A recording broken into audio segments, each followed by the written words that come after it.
من أبناء شعبكم ومن قيادة الشعب والدولة، وهنيئا لكم بعيدكم.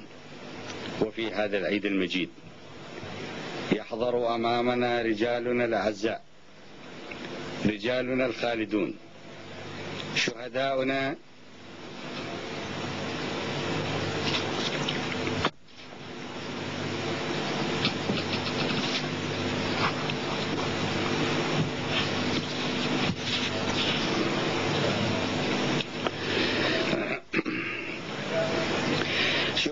الذين رفعوا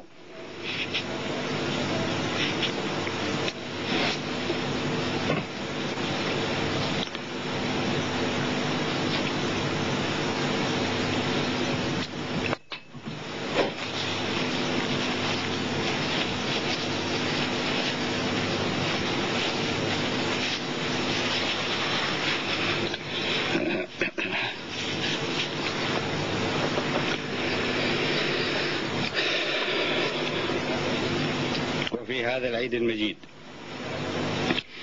يحضر أمامنا رجالنا الأعزاء، رجالنا الخالدون، شهداؤنا الذين رفعوا رأسنا عاليا وقدموا المثل الأعلى في الشجاعة والتضحية، فتحية لهم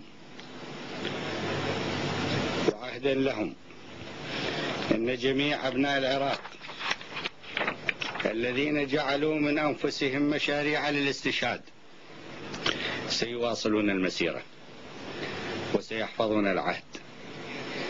وتحية لأهلهم، لأبنائهم الذين يرفعون هاماتهم عالية، لنسائهم اللواتي يرفلن بالعز والمجد، وشكرا للآباء والأمهات الذين أنجبوا خيرة الرجال. والحمد لله على ما وهبنا من قوة وما هدانا به من عزم على طريق المبادئ والشرف.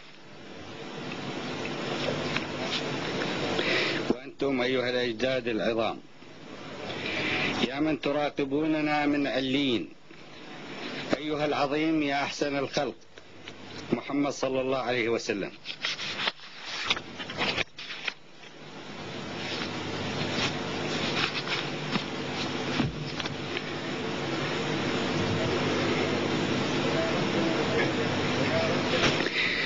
رمز المبدئية علي كرم الله وجهه، ويا رمز العدالة عمر رضي الله عنه، ويا جدنا رجل الجهاد والمبادئ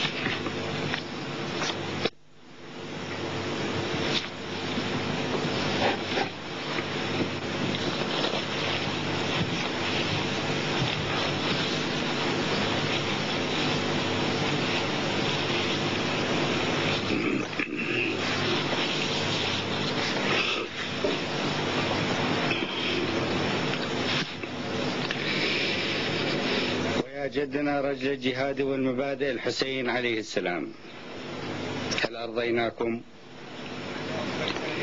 وهل أوفينا بالعهد والنسب؟ اللهم اشهد أننا نعمل من أجل شعبنا مسترشدين في عملنا بتراث الأمة وروح السماء، وبهذه الرموز العظيمة في جهاد أمتنا ودورها الإنساني في نشر العدل والحرية والخير. أيها الشعب العراقي العظيم، وأيها المقاتلون الأبطال، يقينا أن أرواح أجدادكم